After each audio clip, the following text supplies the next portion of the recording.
It's a Farm Friday. Let's talk New York Mets.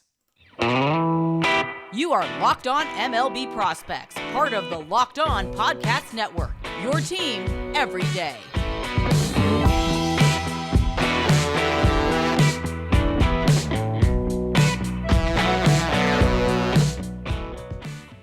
Yes, welcome on in to Locked On MLB Prospects, your home for all things minor league baseball. I'm your host, Lindsey Crosby, baseball writer for Sports Illustrated. Thank you for making this your first listen every single day. And today's episode is brought to you by BetOnline. BetOnline has you covered this season with more props, odds, and lines than ever before. BetOnline is where the game starts. It's a Farm Friday. We're talking about the New York Mets. We're starting off in Single A with Port St. Lucie, Florida, and the St. Lucie Mets. Ton of pitchers here, and that's really the highlight of the Single A team. Quick disclaimer before we get too deep in here, I am not counting the 2022 draftees in this, simply because so many of them haven't even signed yet. We don't have assignments for them yet. We don't know exactly where they're going to slot in. So, not counting them yet. One of the highlights, one of the guys we do want to count, though, 2021 second rounder, right-hand pitcher Calvin Ziegler. So actually from Canada, but noticed during the pandemic that there was issues with COVID restrictions, and so went to a Florida charter school and then a travel team in Ohio to play to be seen by scouts. Signed a below slot deal in the second round, and some of the money was saved for Kumar Rocker, who ended up not signing. But just really interesting pitcher as far as huge arm, right? So fastball was featuring, was topping at 97, was sitting consistently around 95 or so. A lot of arm side run to the fastball, had a curveball that looked like it could be plus. And then changeup that had some good sink and tail to it when it was on, but it just wasn't always on. The big thing there was he just didn't throw a lot. He had visa issues, took him a while to actually get in. And so he's only had 10 appearances since he was drafted.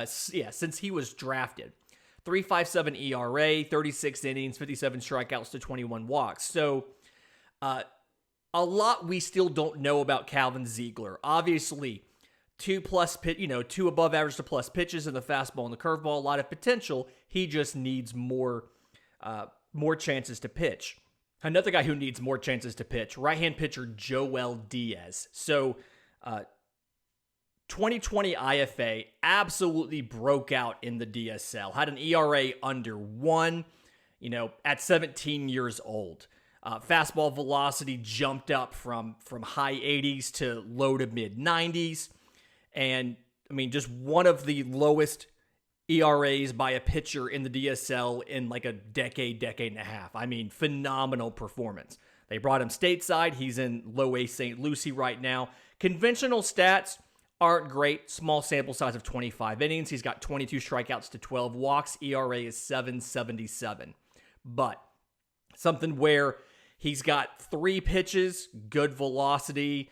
6'2", 200 is where he's at right now. So the ability to add a little bit of more strength to his frame. Like I said, fastball sits low to mid 90s to go along with that. He's got a changeup. It's above average to plus. It's got a lot of late fading life to it. Has a curveball, high 70s. He'll try it out at times. It's one of those second time through. He'll pull it out. If it doesn't work, he'll drop it and go back to just a fastball change. So absolute lottery ticket at this point. A lot of different outcomes that you could get from Joel Diaz. But very good pitcher. A lot of raw tools there. And just a lot of potential. Another guy that's pretty much all potential right now because of injuries. Right-hand pitcher Jordany Ventura. 2018 IFA out of the Dominican. And it was something he had, was another one of those breakout guys. 2019 was in rookie ball, back when that was a thing. Obviously lost the 2020 season, but was at the alternate site. Looked good in spring training last year. Had to have TJ. So just starting to come back. A guy that, was sitting low 90s. They think he can throw faster. He's got a good curveball. He's got a changeup that blends well with the fastball. Somebody who we're excited to see as he recovers from TJ, what he looks like in Jordany Ventura. If you go to high A, to the Brooklyn Cyclones. We're going to have a position player. The lower minors are full of great pitchers and great pitching prospects, but Alex Ramirez, number 3 prospect in the system, outfielder Alex Ramirez, is a guy I feel like kind of gets lost in all of the conversations about Mets prospects. We talk about Alvarez and Vientos and Baty and Mauricio, and we kind of leave out Alex Ramirez, but number 3 prospect in the system. And I mean, just got 300 at-bats as an 18-year-old last year. So same class as Jason Dominguez and guys like that. He's got more game experience than all of the rest of them. It's something where I think he's going to end up being a right fielder. He's got a plus arm. Average runner, he could probably stick in center. I think he profiles better in right, though. And it's something where plenty of power. I mean, 55, 60 grade power. But the thing here is he's only going to go as far as the hit tool will take him. Power is not useful if you can't connect. I think the power is going to cap out at above average to plus, somewhere in there, depending on how much additional strength he adds. But, and when he makes contact with the ball, it's quality contact. He hits the ball hard. He makes contact in the zone. But, I mean, he's 18, 19 years old. He also chases quite a bit. And just struggles sometimes with plate discipline, especially when he gets to 2 strikes. I think that he's got upside. I think he can end up being close to an average hitter, but the ceiling for Alex Ramirez is definitely going to depend on what does his bat end up at. What does his hit tool end up at? Because again, all the power in the world, if you can't make contact, it doesn't matter. He's doing well right now, 284, 356, 448, 8 home runs, 19 stolen bases, and 335 at-bats. Reminder, in A-ball, stolen bases aren't always indicative of a true level of talent, simply because some of these guys don't have great pickoff moves, plus the limitations on pickoff moves. After Ramirez, quite a few top 15, top 20 pitchers. Right-hand pitcher Matt Allan, right-hand pitcher Dominic Hamill, right-hand pitcher Mike Vassell. Bunch of recent guys. So Allan was a 2019 third rounder out of high school. Top high school pitcher in the draft, but he fell to the third round. He went to the alternate site, also had Tommy John last spring, just like Ventura did. And so he's still working his way back from that. I feel good about, what we've seen, although we've only seen like 10 innings in professional baseball. Gonna need some time, but before the surgery, 4-seam fastball, mid-90s, really good curveball, probably the best one in that 2019 draft. Changeup, got better at that with the alternate site, but it's just one of 3 pitches that could be plus. You're looking at a number 2 pitcher if it works out, but coming back from a TJ. So the goal in 2022 is to get healthy and to throw competitive innings again. And then 2023 is we're going to go back to development and see what we can end up as if we're Matt Allan. Dominic Hamill and Mike Vassell, both 2021 guys. Hamill was a 2nd rounder out of Dallas Baptist. Vassell was an 8th rounder out of UBA. And both of them have some traits that you like, right? So Vassell, very much a fastball slider guy. Hamill, very much a fastball slider guy, and he's just kind of missing that third pitch, right? So, he's got a fringy curveball. He's got a below average changeup. Neither one of them's that special. And so right now he's kind of locked into these 2. The fastball can hit 95, tons of spin, vertical break to it. One of the better fastballs in the draft last year. The slider, I think it can be plus. It's low 80s. It's a little slower than most sliders are as compared to the fastball, but a lot of high spin to it. And so those 2 pitches, he's just got to figure out changeup or curveball. Curveball is mid-70s. It's probably fringe to average. Changeup is below average. So figure out that third thing. And the reason you need to figure out that third thing is because he's got great traits. I mean, those first 2 pitches, the fastball and the slider, are really good. And then you combine those with he can throw strikes. He's got decent control. And then that pitchability. He understands baseball. He understands hitters and how to sequence these guys. And so if you can just kind of do a little bit of work on cleaning up that third pitch, whatever that secondary, hard to say, whatever that third pitch is going to be. You have a guy who could be a number 4, number 5 for you. Mike Vassell's similar situation. Number 4, number 5, long relief role. His is a little bit different. He's got 4 pitches. They're all average to above average. He's that guy where nothing's quite outstanding. So he could be a number 4, number 5 for you as well, but it's just nothing really screams like this is my out pitch. Fastball sits low 90s with some run. It's a 4-seamer. Sliders mid 80. It's like a power slider. Curveball upper 70s, changeup mid 80s. Both of them are kind of average. I think the slider could possibly be a plus pitch, but like they're all average to above average. And so depending on how he does, I mean, absolutely a 4 or 5 starter, or a guy like a bulk reliever kind of guy, your long man out of the pen, something like that. Just a minute, I want to get to the Double-A Binghamton Rumble Ponies. It's the best names in this system, it really is. But first, today's episode is brought to you by our friends at LinkedIn Talent Solutions. As you gear up for fall, you need the right people on your team to help your small business fire on all cylinders. And LinkedIn Jobs is here to make it easier to find the people you want to talk to faster and for free. Create a free job post in minutes on LinkedIn Jobs to reach your network and beyond to the world's largest professional network of over 810 million people. Simple tools like screening questions make it easy to focus on candidates with the right skills and experience so you can quickly prioritize who you'd like to interview and hire. And that's why small businesses rate LinkedIn Jobs number 1 in delivering quality hires versus the leading competitors. LinkedIn Jobs helps you find the candidates you want to talk to faster. Did you know that nearly every week, nearly 40 million job seekers visit LinkedIn? So go to where they are. Post your job for free at linkedin.com/lockedonmlb. That's linkedin.com/lockedonmlb to post your job for free. Terms and conditions do apply. Okay, Double-A Binghamton Rumble Ponies. Before we get to that, I want to thank you for making Locked On MLB Prospects your first listen every single day. The MLB trade deadline is August 2nd, next Tuesday. We will have all of the breakdowns.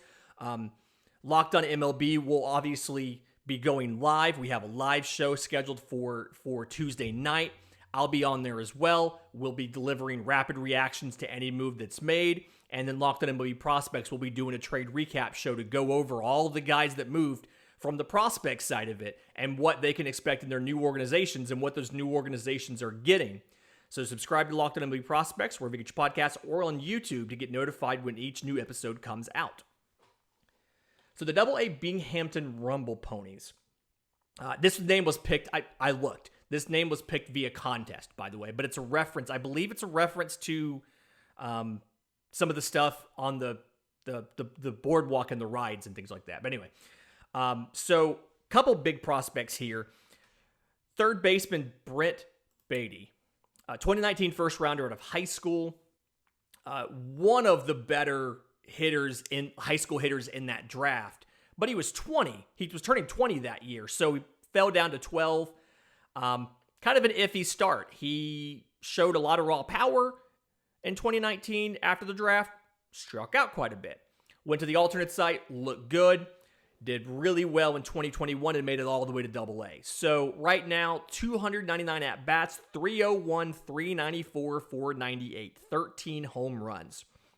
And the story here is above average to plus power, and I think even better contact. So it's something where it feels like it's a mentality thing. He's got double plus raw power in like batting practice, but he's not afraid to work a count, not afraid to kind of settle for just solid hard contact, not swinging for the fences, looking to hit a double, hit it into the gap. And so I think he can hit for a high average. I think he's going to have above average to plus on base. Right now he's at 394 in Double-A. He'll turn 23 this year. So as a 22-year-old in Double-A. But something that he hit a lot of ground balls last year. I think that's something that's going to kind of naturally correct. And as he kind of continues to develop, he's going to become more of a power hitter. But with that work, you saw him defensively at third base, getting better at third base, has a good arm, very strong, very accurate, has that thing that a lot of the good shortstops have, where he can throw from any platform, from any position, to make the throws to first. They've tried him a little bit in the outfield. There's some disagreement whether or not he would be a left fielder or not. But either way, definitely profiles at worst as a first division regular. I think he's a guy that could be an impact player, contend for all-star games if it all breaks right. Lot to like there. The next guy on the prospect rankings is Ronnie Mauricio, and I'm going to come back to him in just a second. The number 9 pitcher in this system is here in Double-A, Jose Butto. So 2017 IFA. It's a guy that I think he can be a number 5. I think he can be a number 5, number 4, number 5 for you. Has 3 pitches, so fastball change. The thing that I like about these two, and the changeup's a really good changeup. He throws them from the same slot. They kind of tunnel together.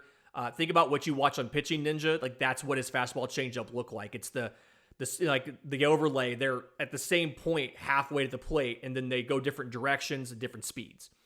So with those two, I mean, he gets tons of like swinging strikes. You just miss. Four-seamer sits 94 or so. Again, the changeup's really good.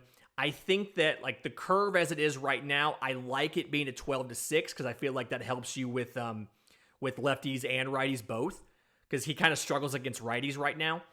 But the curve is kind of fringy. It doesn't have a lot of depth to it, and the way that he throws it, it kind of profiles off the hand. You can see that it's a curveball right away, so it doesn't tunnel in with that fastball change. If he loses the feel for the changeup, that's when you start having some trouble. But I see him as a guy that can be a number 4, number 5, work on that curveball a bit to have that reliable third pitch. Again, the fastball changeup combo is a really good combo. If for some reason that curveball doesn't come around any better than what it is, he can be a quality middle to high leverage reliever. So, like the potential there.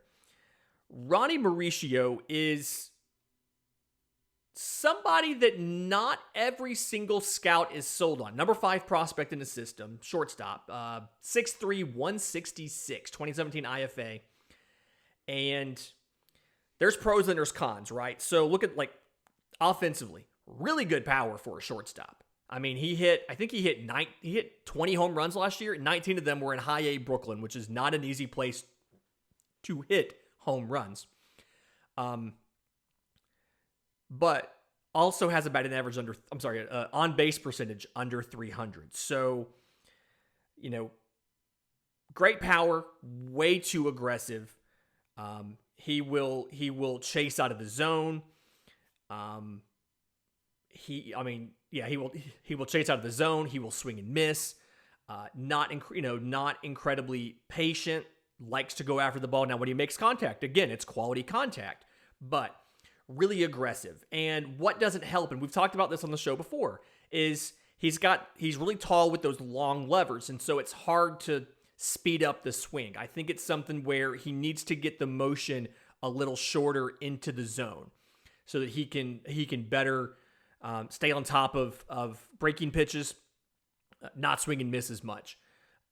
Defensively, he can probably stick it short. He doesn't run incredibly well, but he has all of the reads and reactions and routes that you need to be a good shortstop. If he does have to move, he could move to third base. He could move to right field. He's got the arm for right field.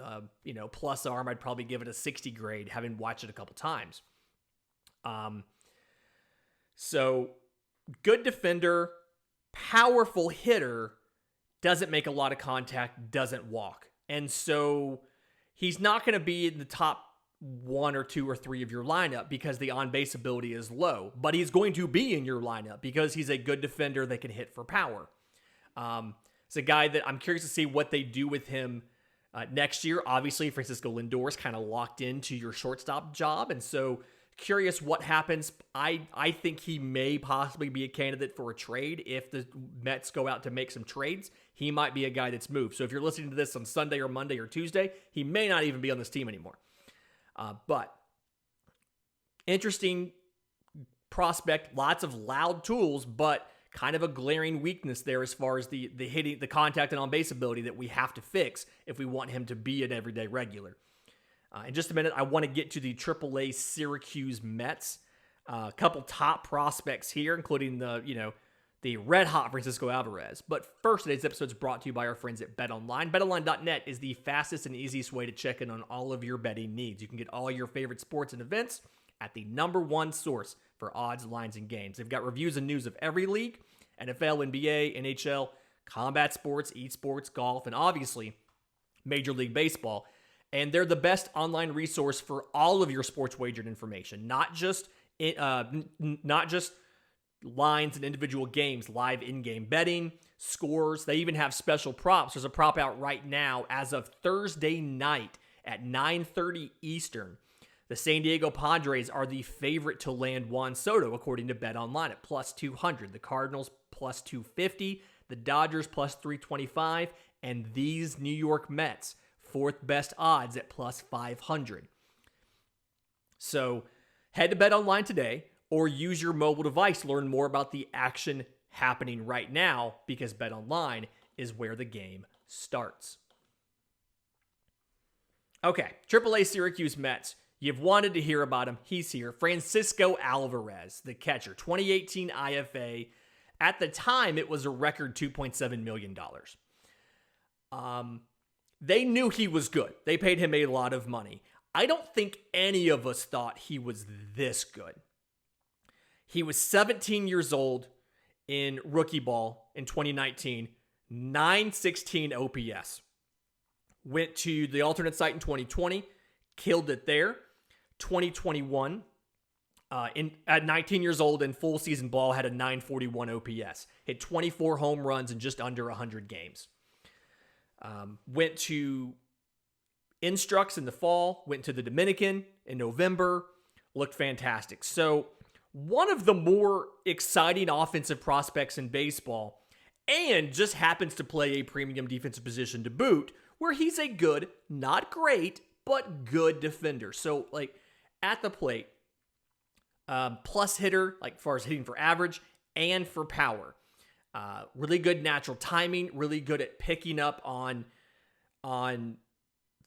velocity changes, catching up to extreme velocity, recognizing spin out of the hand and putting the bat in a position to get it. When he's putting a power swing on, really good at transferring the weight, getting the whole kinetic chain to come into it.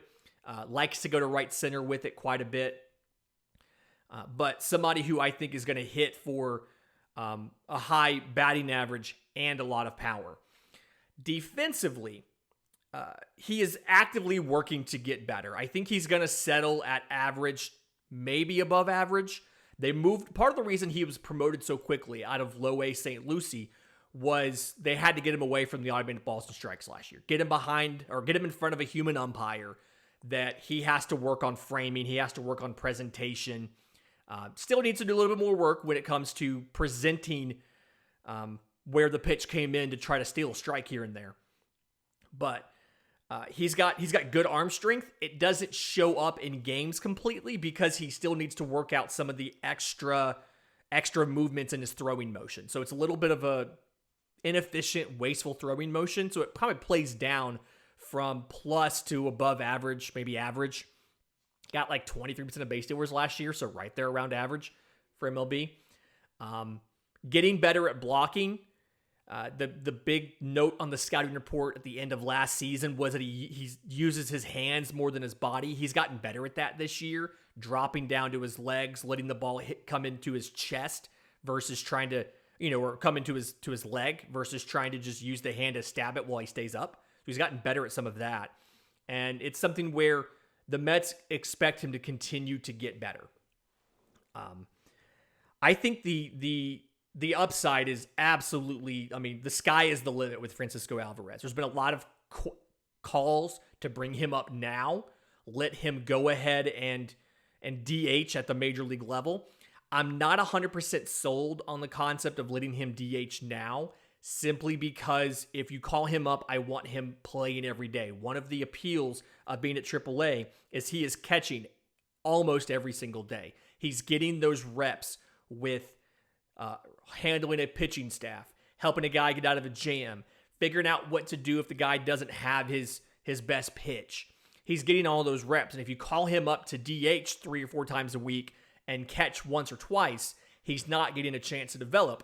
But you're also in the middle of a pennant chase, and you can't afford, you're trying to win the division, you can't afford to let him learn on the job. So I understand if they keep him in the minors right now, despite the fact he has a .519 slug in AAA, 19 home runs and 290 at-bats. So when he comes up, he would be one of the youngest catchers in big leagues. But I think it's just he's one of those prospects that is ready from a younger age.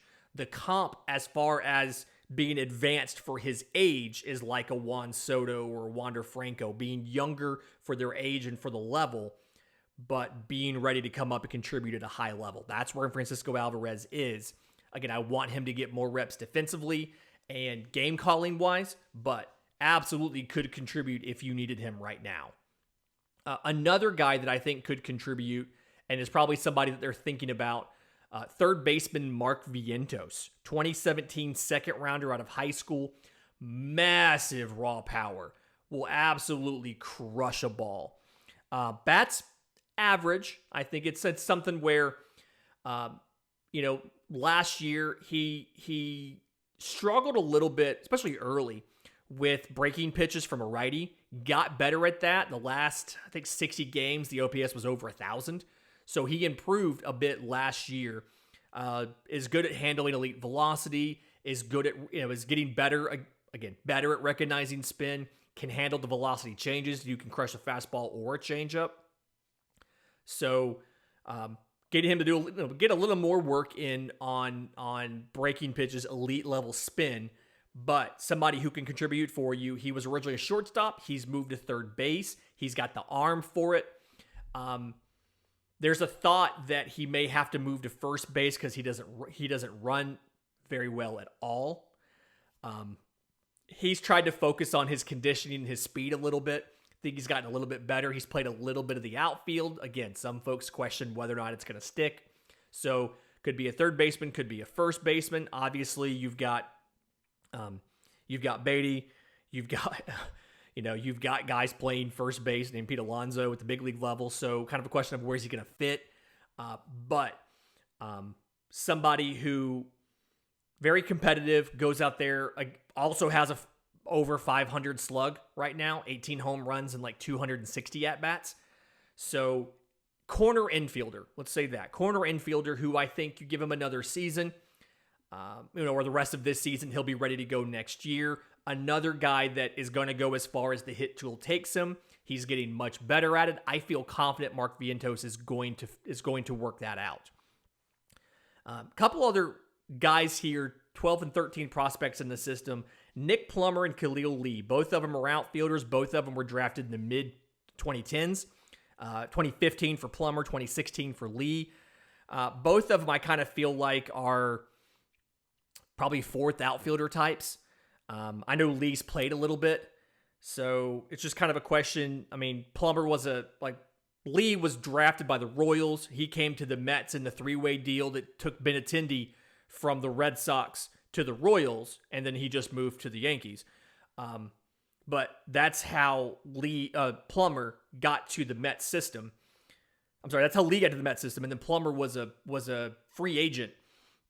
Both of them I kind of see as, at best, a corner outfield, but probably fourth outfielders. Lee, I think, has more potential than Plummer does. Lee's got a plus arm. He's got good speed. He's just way too passive at the plate. He absolutely, he has one of the lowest, he absolutely has one of the lowest aggressiveness marks in all of baseball. I think he swung at 37% of pitches last year. I mean, you got to take the bat off your shoulder at some point in time. When he swings, he does well. OPS was 951 last year. He's a good hitter. He just has to take the bat off his shoulder. And so right now, struggling in the minor league level this year, 205. He got called up briefly and hit under 200. So, again, not quite sure. More of a solid floor of a fourth outfielder kind of guy. But either way, two guys that will eventually be able to contribute at a level for these Mets. Stay tuned next week. Again, trade deadlines on Tuesday. We're going to have your mailbag on Monday. We're going to have Tuesday's show probably previewing the trade deadline. Wednesday's show recapping what happened, who moved. Maybe we'll have a Juan Soto trade. Who knows? It's going to be an interesting weekend as we approach the trade deadline. But until we talk on Monday, this has been Locked on MLB Prospects.